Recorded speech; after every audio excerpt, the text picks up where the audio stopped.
Hi all, it's that time of the year again. Rather than sending an email, here I am again doing an end of year video to say hi to you all. Hope you're all doing well and your families are fine, particularly in the face of this new variant called Omicron. To be honest with you, I thought that by now we would have gotten over the worst of the pandemic, but it appears that Omicron has set us back a few steps, which is unfortunate. Having said that, I am glad to have seen so many of you in the last few months because, in my view, there is nothing better than face to face contact because, after all, we're social beings. No matter Omicron or not, we will continue to pull through as we always do. So, first, I want to thank John Magnus, Akin Adenobi, Catherine Ames, and Paul Schaefer, who have all left the Housing Supply and Partnerships team this year. In one way or another, they have been instrumental in the council becoming the highest supplier of affordable housing, particularly council homes in London. And that is a really, really truly great achievement for the residents of this borough.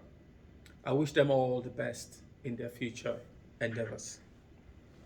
Um, I also want to welcome Ryan Collymore, who is the head of property services. Ryan, will be responsible for a very very important service to the residents of Brent, and I think he's up to the task. So welcome Ryan. But I want to thank Giuseppe for covering the post pending recruitment. Also, a warm welcome to Komal, Nazrul, Tej, Mark, and Michael. You know who you are. I haven't mentioned the surnames deliberately, but a warm welcome to all of you to Brent. Now, it's been another tough year for us, and I want to thank you all for your efforts in continuing to deliver great housing services to the people of Brent. I really do appreciate it, and I'm sure residents and members do as well. But I thought I might use this opportunity to highlight some of the great achievements so far this year. So,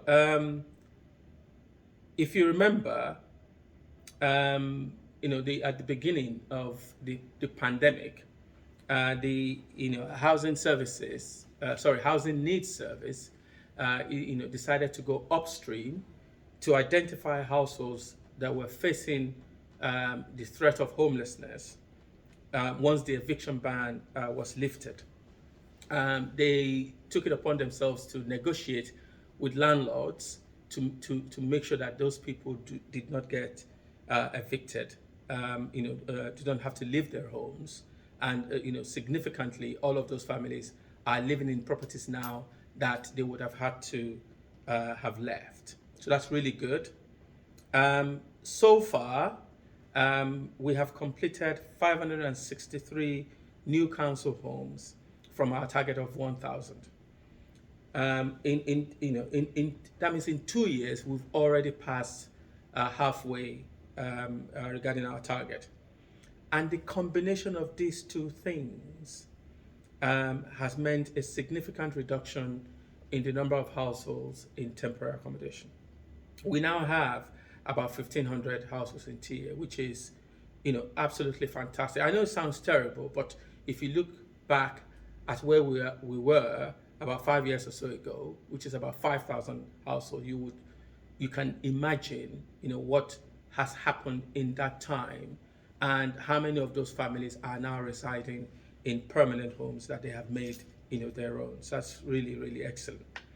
The income team in housing management have ensured that the most vulnerable tenants we've got have not had to worry about rent arrears, during this pandemic, by identifying them and working with them and helping them make claims from the resident support funds, and that's been fantastic. When you're not accumulating debt, in addition to other issues that people were dealing with during the pandemic, you can imagine the relief that has been for everyone. So that's really a good thing I thought I should mention.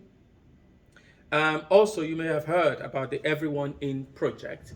That's another thing that happened as a result of the pandemic that housing needs had to deal with, and local authorities were asked across the country to make sure that all rough sleepers were accommodated.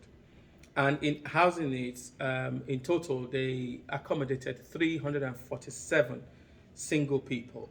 62 of these people were not eligible. Now, in housing terms, not being eligible means, not having an immigration status that enables you to get housing. So that becomes a problem later when we then have to secure accommodation for them. But the today, out of all the 347 households, only 2 remain in temporary accommodation, which is just absolutely fantastic. One of them is being looked after by our colleagues in adult social care, and the other has got an outstanding application to the Home Office. 347 single people accommodated, and only 2 are left in bed and breakfast. So that's just absolutely wonderful. I cannot overemphasize the excellent work that has been done to achieve this feat. And I want to congratulate all of the people involved. Now, at the beginning of this year, our voice performance was frighteningly poor, I have to say. But now, not only have we sorted out and let all those old voids, we're now back on course of good performance. And that's no mean feat from where we are. Because poor performance in voids means, we don't let properties quickly enough to households that are in desperate need of them. And of course, we also don't collect any rent during the period that they're empty. So I want to say well done to all the people who have worked tirelessly to achieve this turnaround.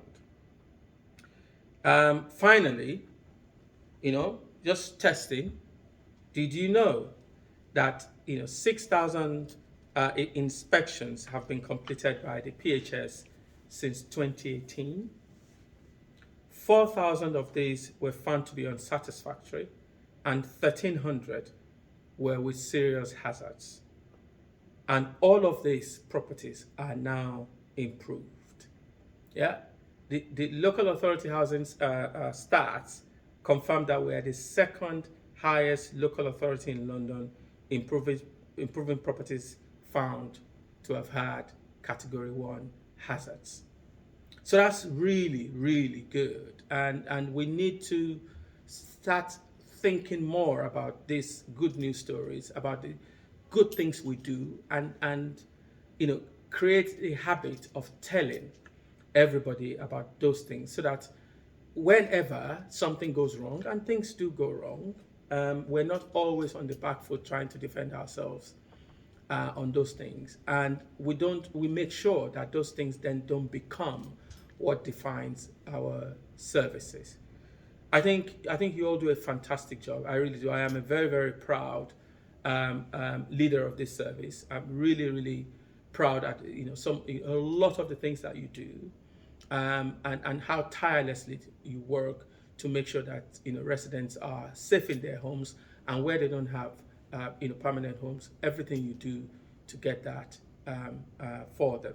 So well done. It's been, as I said, a difficult year, but nonetheless, you've made it a good year for the residents of Brent, and I want to thank you all for that.